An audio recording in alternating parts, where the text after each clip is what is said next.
give the floor to Ms. Nada Migdalani. Thank you, Madam President. Children being rescued during this week's flash floods in Gaza, and others taking shelter under homes with roofs made of plastic sheets.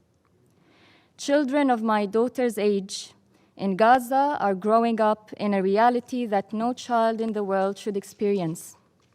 Shortage of water, dark, long, cold nights without electricity or fuel, wars, and close to 15 years of blockade, resulting in medical and food insecurity. Adding to this now are the catastrophes of climate change. Yes, we see it in our own eyes today in Gaza, affecting the lives of 2 million people.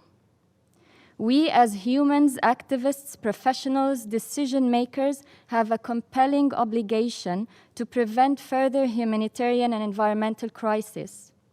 Following the climate conference in Glasgow, we aspire that world leaders will walk us through a route with serious steps towards greater opportunities, not just to build back better, but to build forward towards the best possibilities.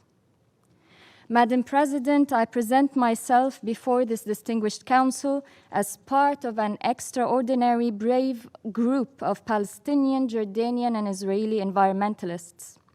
Together with my counterparts, Gideon Bromberg, Israeli director, and Yana Abu Taleb, Jordanian director, we are leading EcoPeace Middle East, an organization committed to the principles of justice, peace, dignity, prosperity for all, and the well-being of our shared environment and planet. Our call for a Green-Blue deal in the Middle East could turn the region from a source of disturbing news into a recognized positive model for climate diplomacy and cooperation. The deal suggests creating regional linkages and healthy interdependencies by the exchange of renewable energy and water. It also addresses taking proactive steps towards rehabilitating one of the most recognized water bodies in the world, the Jordan River, and the sustainable development around the entire watershed by initiating green businesses and jobs. The deal addresses Palestinian water rights by within a revised framework that is different from the all-or-nothing approach towards achieving water to every Palestinian home at no cost to Israel's water security. Thanks to the governments that support our work, including Sweden, the United States of America, Germany, and others who sit in this prestigious council, we witness the importance and quick returns of our work on ground.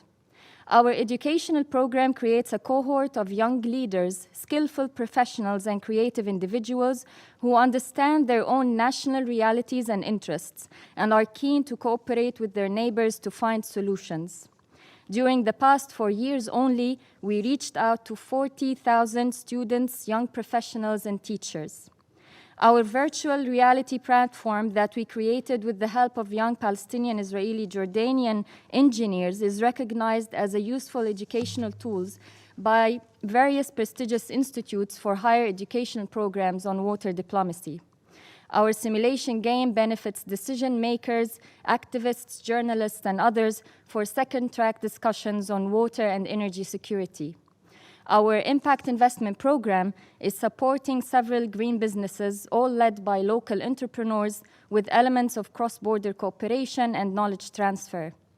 We have advocated and helped raise investments worth over $500 million for Jordanian and Palestinian water and sanitation infrastructure projects that address local and cross-border environmental concerns. Madam President, the water crisis in Palestine is due to the political conflict, poor infrastructure, internal management issues, and now climate change. If I could only entice you to visit Yatta, the third largest community in the West Bank, where water supply is as little as 30 liters per capita per day. This is way below the minimum recommendation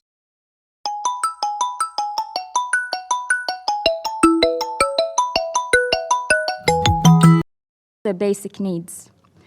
The Oslo Peace Accords from the mid-1990s still govern the water allocation status between Palestinians and Israelis, where Israel takes the lion's share of natural water resources. The failure to progress on the peace process means that the Palestinian water rights are not yet met from the shared aquifer sources and the Jordan River. Water issues remain together with refugees, borders, illegal settlements, and the status of Jerusalem to be resolved as a single package. Natural population growth and economic development have only increased Palestinian water needs, forcing the Palestinian Authority to purchase large quantities of desalinated water from Israel at an average cost of 250 million shekels annually, putting additional pressure on the fragile Palestinian economy. Madam President, failure to act now will only deepen existing Palestinian water and food insecurity, poverty, and frustration. The difficult realities on the ground in the occupied West Bank and Gaza contribute directly and indirectly to the unrest, with security implications for all in our region. The IPCC has indeed identified our region as a climate hotspot. Madam President, we have a strong interest and opportunity to act now. We call on this prestigious council to consider our model of a green-blue deal for the Middle East to be a practical and obtainable path to achieve climate security and water diplomacy. We believe that climate issues need to be an integral part of the Middle East peace process to advance the two-state solution on 1967 borders. Let me turn now to my colleague Gideon Bromberg, Israeli director, to continue with this presentation. Thank you. I thank Ms. Migdalani for